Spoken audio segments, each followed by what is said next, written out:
আপনার সিন্ডিকেটটা এক বাক্যে আমি বলবো, সিন্ডিকেট ধরার মতো সিন্ডিকেটের কতগুলো ক্যারেক্টারিস্টিক, সিন্ডিকেটের কতগুলো।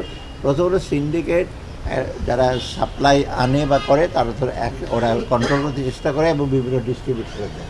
এই কন্ট্রোলটা এক ধরনের সিন্ডিকেট সবাই। আবার যারা নিয়ে আসে ধরেন হোলসেলার, তারা আবার একটা প্রেশার ক্রিয়েট করে। আর সবচেয়ে বড় জিনিস হলো সাপ্লাই চেনে কিন্তু অনেক লোক ইনভলভ থাকে। ধরুন আপনার এই ভেজিটেবল মার্কেট আছে, ধরেন কংসনগর একটা আছে, বা ধরেন আপনার মস্তানঘর থেকে একটা জিনিস আসবে, আস্তে আস্তে বহুগুলো হ্যান্ড হয়ে আসে। বগুড়া যখন যায় ট্রাক ড্রাইভারের কাছ থেকে কিছু দিতে হয়, আরেকটু আসে।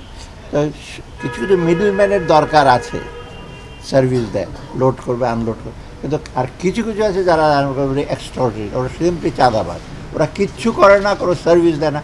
সেইটাই হলো একটা সিন্ডিকেট চেনের মধ্যে। এবং সব ধরনের হারতেছে কেন সিন্ডিকেটটা করতে হলে তো বিভিন্ন সিন্ডিকেট এক জায়গায় না। আপনি খালি সিন্ডিকেট ভাবছেন যে কোথায় বসে আছে সে কন্ট্রোল করে। সিন্ডিকেটের চাঁদাবাজের সিন্ডিকেট আছে, ট্রান্সপোর্টের সিন্ডিকেট আছে, বাজারে ঢুকতে হলে রাজনৈতিক আছে। আমি সবসময় বলি রাজনৈতিক সমঝোতা কঠিন, কিন্তু চাঁদাবাজির সমঝোতা খুব সহজ। স্যার রমজানে কি চাঁদাবাজি করবে সবাই মিলেমিশে আর।